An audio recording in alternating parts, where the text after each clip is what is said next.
할렐루야.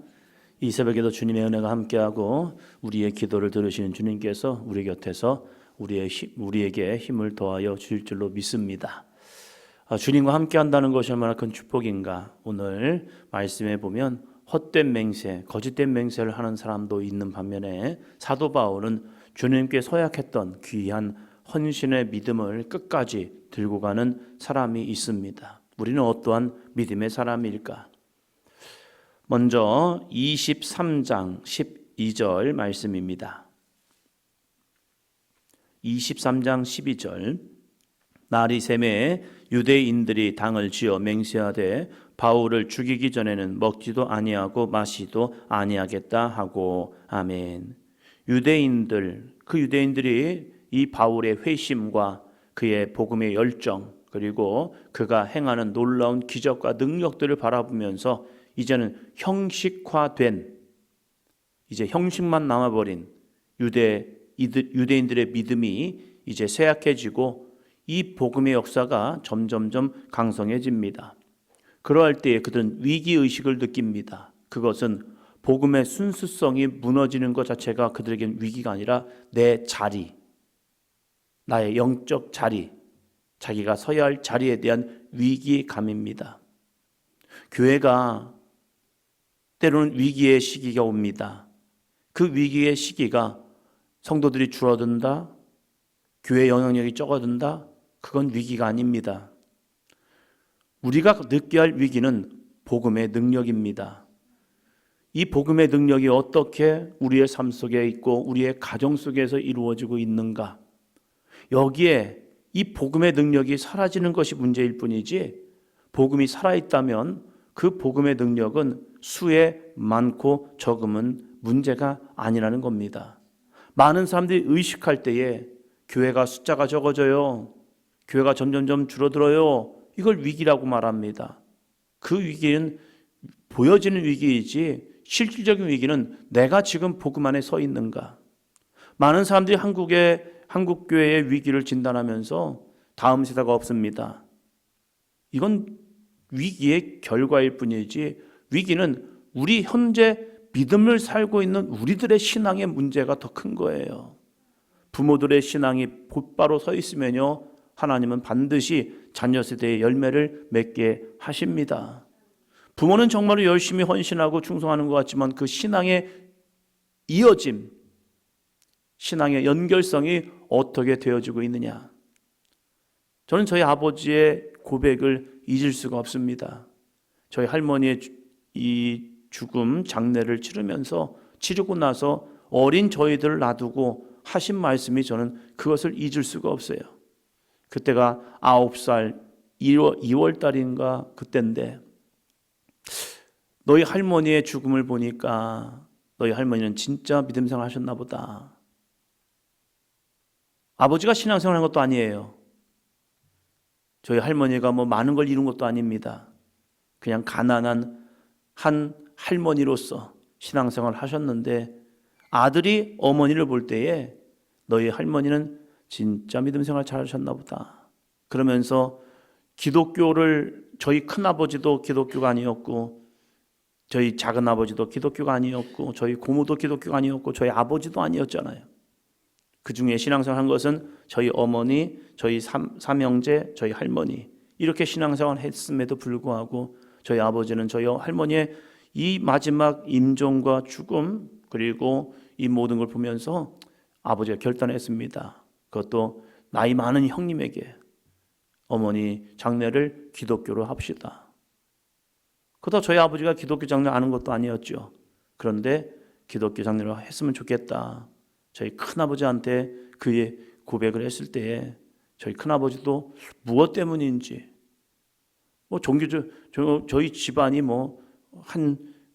한 종파의 장손으로서 쭉 나가는 저희 큰아버지가 그렇게 하자고, 그래서 저희 할머니 장례를 섞어버린 겁니다. 유교식도 끼고 기독교도 끼고. 이 모습을 보면서 참 우리 할머니의 이 귀한 신앙이 이러한 열매를 맺는구나. 그래서 저희 아버지는 끊임없는 이 고민이 됐던 거예요. 나도 교회를 가야 하는데. 지금도 거룩한 헌신의 믿음의 사람들을 통하여서 아름다운 신앙의 유업은 이어집니다. 그런데 여기서 나오는 이 사람들은요, 귀한 맹세를 헛된 맹세로 합니다. 맹세라는 것은 무엇입니까? 맹세는 말의 진실함을 신이나 타인 앞에서 굳게 다짐하는 행위입니다. 이건 꼭 지킬게요. 이건 꼭 지키겠습니다. 그걸 사람들 앞에서, 때로는 신 앞에서 맹세를 하는 겁니다. 근데 이들의 맹세를 보면요, 바울을 죽이기 전에는 먹지도 아니하고 마시지도 아니하겠다, 이 동맹을 했던 사람이 40명이나 있습니다. 기필코 이 바울을 죽이겠다는 거죠. 이러한 맹세를 해놓고 이들은 대제사장과 장로들을 찾아가서 말한 겁니다. 우리가 바울을 죽이기 전엔 아무것도 먹지 않기로 굳게 결심하였습니다. 그런데 이들에게는요, 이 맹세에는요, 이러한 마음이 있습니다. 15절 볼까요? 이제 너희는 그의 사실을 더 자세히 물어보려는 척 하면서 공회와 함께 천부장에게 청하여 바울을 너희에게로 데리고 내려오게 하라.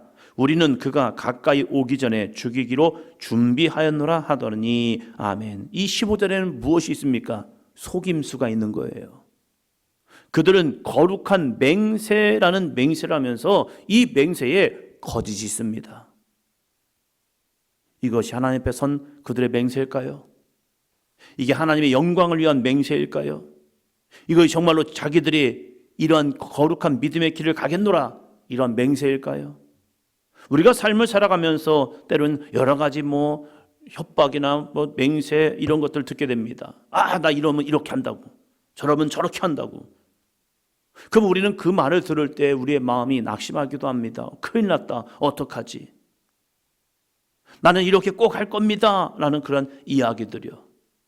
그런 이야기를 들을 때 때로는 그것이 좋은 맹세인 것 같아요. 그러나 자신의 속사람에 속이는 마음들이 있다는 거예요. 그것은 성령이 우리에게 주는 감동의 맹세가 아니라는 거예요. 그것은 악한 영이 우리의 마음을 흔들어 놓기 위한 그러한 수작이라는 거예요.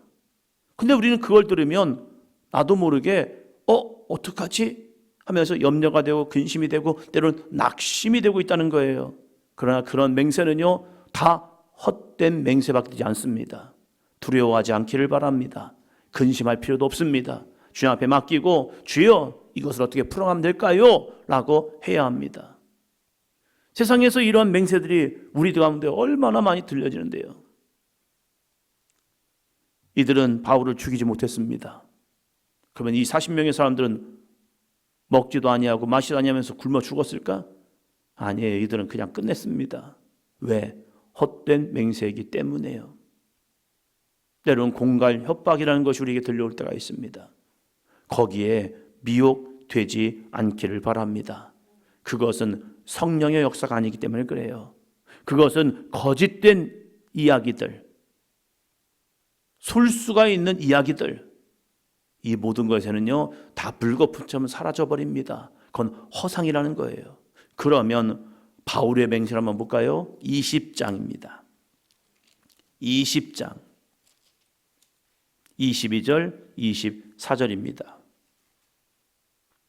보라, 이제 나는 성령에 매여 예루살렘으로 가는데 거기서 무슨 일을 당할는지는 알지 못하노라.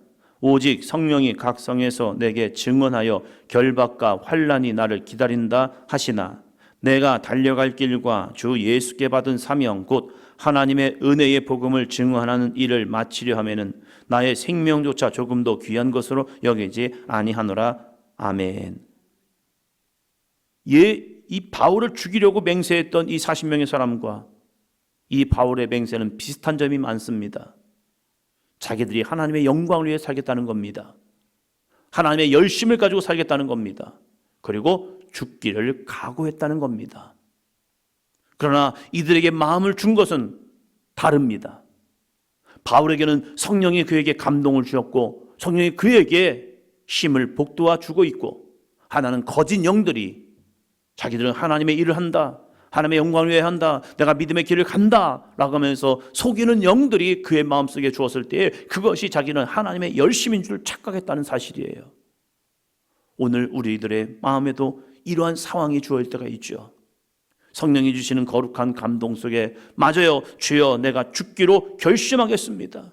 그래서 내가 달려갈 길과 주 예수의 받은 사명 곧 하나님의 은혜의 복음을 증언하는 일에는 마치려면 나의 생명조차도 조금 더 귀한 것으로 여기지 아니하고 내가 죽으면 죽으리라 믿음의 길을 가는 사람도 있습니다.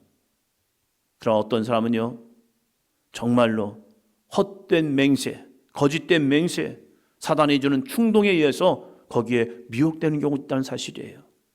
저는 사도행전교회 저와 여러분이 하나님의 거룩한 진리 안에 서 있기를 축원합니다.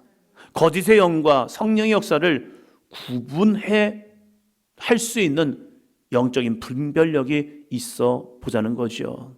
그래서 오늘도 주님, 내가 수많은 이야기를 듣고 수많은 선택을 해야 합니다.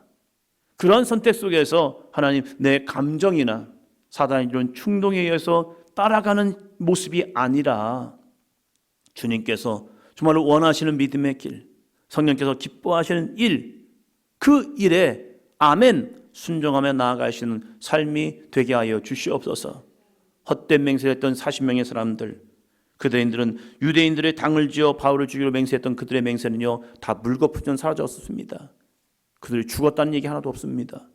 그러나 바울은요 성령의 은혜를 통하여 주신 귀한 사명, 그것을 끝까지 갖고 그 거룩한 미랄이 된 이 바울은 그 속에서 로마를 변화시키는 위대한 순교자의 반열에 들어갑니다. 사느냐 죽느냐는 주님께 달려 있습니다. 오래 살고 짧게 살고 그것은 하나님의 영역에 달려 있죠. 그러나 우리들에게 주시는 거룩한 감동 속에 아멘, 그 믿음의 길을 갈 때 한 부류는 그저 물거품처럼 사라지는 맹세가 되었지만 이 바울의 신앙은 하나님께 영광 드리는 거룩한 믿음의 삶, 그래서 그를 진짜 믿음의 사람이었노라, 순교자의 반열에 그를 들어가는 은혜를 경험하게 됩니다. 오늘 우리에게 주어진 이 하루의 삶이 헛된 맹세 때문에 미혹되고 유혹되고 힘들고 어렵고 낙심하는 그런 인생이 아니라 우리에게 주신 거룩한 성령의 감동, 그 감동을 묵묵히 나아감을 통하여서 아름다운 믿음의 열매, 축복의 열매, 구원의 열매가 주렁주렁 맺는 이 하루의 삶이 되기를 축원합니다. 기도합니다.